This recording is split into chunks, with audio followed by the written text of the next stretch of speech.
I only had 15 minutes at the Goodwill Outlet. The bins were rotating, the clock was ticking. I'm going to show you exactly what I look for when I'm in a time crunch. It's definitely quality over quantity. And stick around to the end. I want to show you how I use AI to list my items. It's really making a difference. Let's get going. Today, I'm bringing you along with me to the Goodwill Outlet in Brooklyn Park, Minnesota. I walked in, there were no carts. So, when I have a time crunch, and especially when there's no cart to be had, definitely quality over quantity. Right off the bat, I found these two vintage items. When you're short on time, you got to kind of stop looking with your eyes and start looking with your hands. This is especially true with leather and silk and cold, like the touch of silk or the grain of real leather. If it feels plasticky, especially when you're looking at these belts, just move on instantly. Definitely don't skip on the accessory bins. People overlook them because they're small, but I'm looking for brass hardware on a leather belt. This weighs nothing. It costs pennies on the dollar, but it adds huge value to a styled outfit. Always feeling the quality of these scarves, and I will pick them up regardless if they're silk or polyester or a blend, because I will sell the silk ones individually and lot up the polyester ones. People buy them all the time for crafts. So don't skip on the accessory bins. I'm ignoring the fast fashion tags. I'm always looking for like vintage construction, single stitch hems, or made in the USA tags, heavy duty zippers. Those are the items that collectors actually will hunt for on eBay. When you've only got 15 minutes, it's no maybe pile. If it needs heavy cleaning, if it needs repair, I'm going to leave it. I am looking for high margin items that are truly ready to photograph and ready to flip. When I'm scanning through this many items in just minutes, I'm not looking necessarily for tags yet. I'm looking for texture, I'm looking for pattern. My eyes are just kind of trained to ignore faded things, the grays or navies, and I'm looking for colorful like this. I was wondering if that was Vera Bradley. High quality. Uh, if the fabric catches the light differently, that's when I dive in. I'll even do like a light test on any garments and any clothing that I find. I hold it up to the overhead light, and if I see light filtering through it, the fabric is just worn and thin, and that's not going to hold its value. I'm looking for patterns that match at the seams. This time I stayed away from clothing. I just didn't have the energy to go through it. There was just so much of it. But if you notice at the end of the bins like this, I've found people throw it back right at the ends and the corners of the bins. I found some amazing things in where people throw back. So don't forget to look around where people will put their carts and then just kind of start tossing back for whatever reason they don't want it. That's where some of the treasure lies, in the corners, and definitely at the bottom of these bins. I did pick up this a bag. I did it because of the brand. I'll put up a screenshot of what this brand goes for. I loved the vintage, the quality look was not vintage, it's vegan leather, but the quality look of those handles caught my eye. So that one went in my cart. So you can see at the window, those are where the books are. They've moved them over there, and they only have these two rows of hard goods. The hard goods selection here is not great. It's not great anywhere.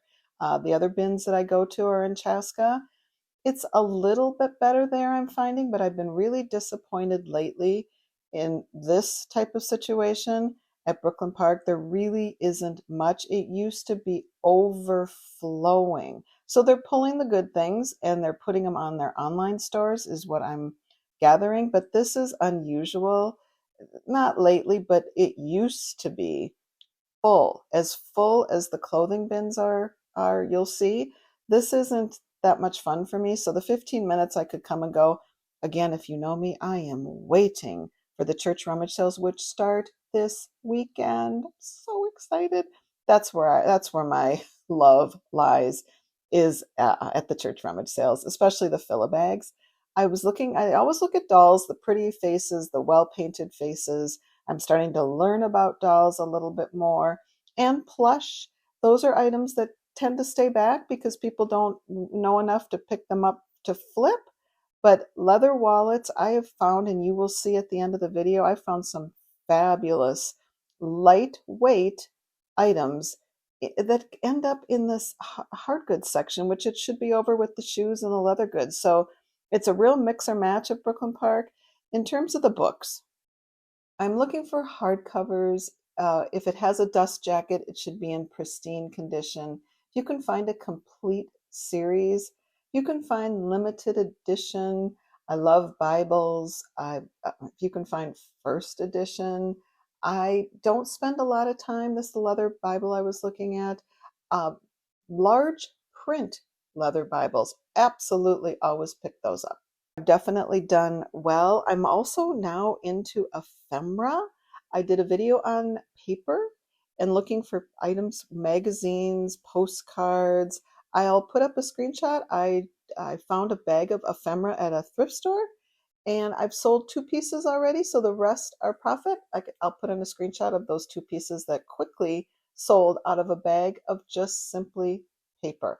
I am looking for that this summer. That's a new area that I'm going to get into, especially if you need to downsize the space that you have. That doesn't take up much room, and the collectors do collect. But if you have a moment to stop, a book section can be lucrative.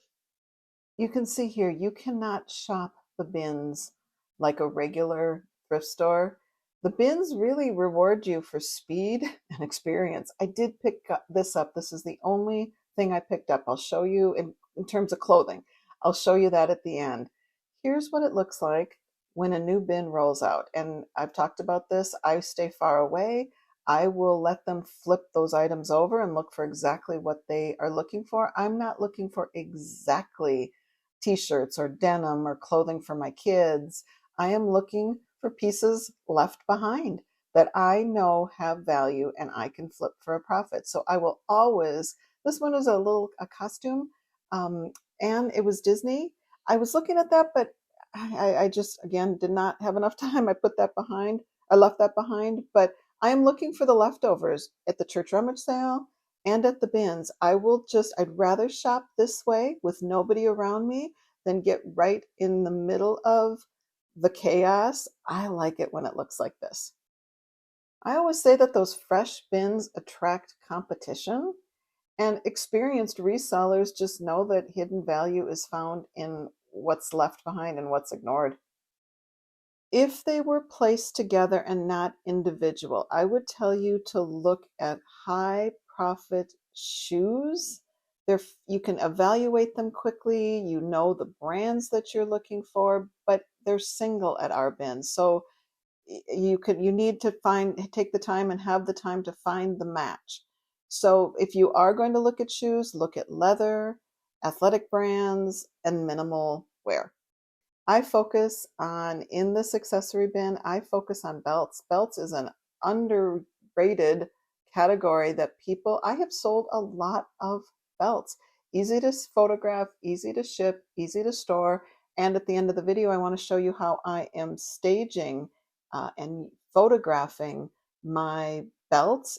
They look so much better now as they did before. How I'm using AI to put them on models, it's fantastic. So stick around to the end. I want to show you that. Something I do in my head that just takes a second, and I do it all the time. I ask myself, would I pick this up again tomorrow? And does it feel high quality? And can I price it confidently? If not, it goes back in the bins. If it's too much work to clean it, if it's too much work to research it, no, back in the bins. And truly, the secret to shopping this way is not staying too long, because when you get tired, I did grab this hat. I already had an offer on it and I didn't take it.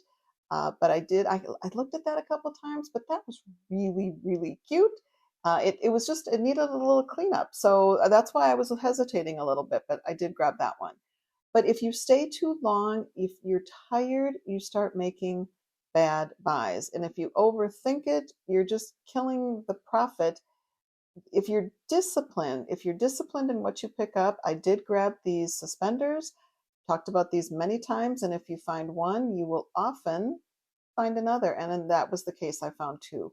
So make sure that you kind of get out, even if you have all the time in the world. I just sold a hat similar to this. I did put this in my cart, but I couldn't find a size. I couldn't determine the fabric. So that one went in my cart, but that one went back. Had that hat had a vintage tag on it, I would have taken that, but I just wasn't certain what the quality was on that one. So my goal when I just have 15 minutes is just the momentum. I'm trying to find one item, to be honest, that will pay for the entire trip, that'll pay for my gas, that'll pay for what my haul cost me, and that going in and getting out will be a moneymaker for me, and that I will find something in this haul that will pay for everything. And that is definitely the case. At the end, I wanted to walk around one final time, and you'll see that gorgeous wallet that I found was right at the end, right before I left. And at this stage of my life, I don't want to spend all day in this environment digging through bins with all of these people. I am looking for freedom. And reselling at this age and at this stage of my life should fit my lifestyle. It shouldn't really take over my lifestyle. That's not what I intend to do with my days if I can help it. So, in and out is really okay with me. That is how I have been dealing with the times that I have been at the Goodwill bins lately, just because I don't find a lot of joy, but I find a lot of profit here. So it keeps bringing me back. Simply just never know what you're going to find, and the thrill of the hunt is really that's what draws me. That's what I'm attracted to. You're just building a consistent inventory. That's why I shop this way, just so I always have something fresh that I can list. I only ended up spending just over $16 when I was here. Went up to go pay, and the sweet cashier said, I pulled out the two extra IKEA bags that I had. And she said, "Oh, not a good day today." And I said, I didn't have a card. And she said, "You're not the first person to tell me that. People have been taking two." Oh, let's talk about this beauty. Right in the bottom, underneath the games. I'll put up a screenshot of what this sold for. Keep digging at the bottom. So she told me people have been grabbing too, and I'm going to say something about it. That's not fair. You should have a cart. Look at all those carts that just sit in the middle. She was very, very sweet. So if you've skipped the Goodwill outlet because you thought it took too long, try my 15-minute strategy and tell me how you end up liking it.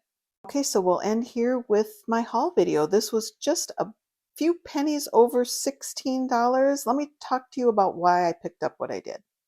Belts are always going to be one of my favorite, and I just look for good quality details, vintage brands. This one I didn't know. I just looked at the tag, and I just saw that it was Ralph Lauren. And I want to show you what I did with this one to style it and how I used to uh, photograph my belts. It makes such a difference to go from where I used to just put it on the ground to where I now ask AI to create a photo for me showing the belt being modeled on a dress. I think it makes such a good presentation. So if you're not using AI for your clothing, you're missing out. I would recommend you look into that. This was just a good quality spare uh, purse handbag belt that I picked up. And this one with just the lucite and the detailing of it, I just thought that was interesting, and just this cost pennies. I loved this little handbag because I could just tell that it was leather and well made. Travis Matthew, a good golf brand. And then this one was a little uh, dirty. It had a little bit of um, lint on it, but I took my roller and rolled that away. And the reason I grabbed it was Kate Spade. So I knew that that would be a good find. And then all of the beads, the rhinestones were intact. So like I said, I had an offer on it. I listed it high for 45. I had an offer yesterday for 30 and I countered and I never heard back from that buyer. So that's okay. It was only listed 2 days and it's has some interest on both Poshmark and eBay. Vintage suspenders or leather suspenders. If you can look for when you pick these up on the back, it'll sometimes say made in England. And then it will also sometimes show you that if it's silk, it'll show you right back here. So if you can find 100% silk, made in England, leather tab, these two were none of those qualities, but they were leather tabbed. So I grabbed them for, like I said, pennies on the dollar. Scarves. Grab any scarves that you see just simply for the cost and do what I do. This one is Vera, and look how small that is. I didn't know when I picked it up that it was Vera, but this one I'll list separately. And then on just the polyester ones, I will wait until I have a grouping. And when I do have a grouping, I'll see if they're all solid, all floral, all geometric, and I will list them in groups that way. This dress you saw me show you in the bins, I just sold a little bridal flower girl dress and accessories, bridal accessories. I'll pop in a screenshot of that.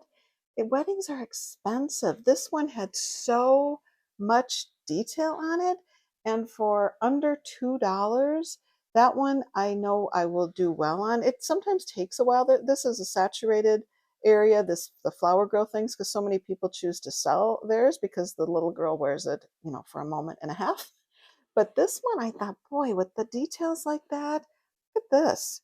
So I knew that would be an easy flip, but it may take a while. And then the last was the handbags. I have sold, this one did not come with a strap, so this is going to be a little harder sell, but I've sold this coated, it's the sack, and I've sold a handbag and I've sold a wallet in this Peace Nature line. So I'm going to take a chance on that and list it low, but this, even with the strap, people may want to just trade out their bags. So this one will take a while, but again, it was pennies. And the handbag I showed you, again, I pick things up because I've sold the brand before. This is Joy Susan, vegan leather. And this one, you have to disclose this when you sell it. Make sure when it has the little handles for, this would have been a crossbody strap that came with it, just make sure you say crossbody strap not included. That has happened to me before where, it's like it wasn't there. So now I take the time to include it in all caps and bold, crossbody strap not included. And for a lot of people that won't matter, but you'll find that one buyer that claims that your item is not as described. But I just like this one because of just the look of it. And then this, in with the games. At the end of my shopping trip, this made it all worthwhile. This may also take a while to sell. That's okay. This is unique, but if you have the handbag and if you're looking for the accessories and you love this styling, this was quite a find. So I'll report back and let you know when this sells. This may take a while, but wow, right? I did good with this one.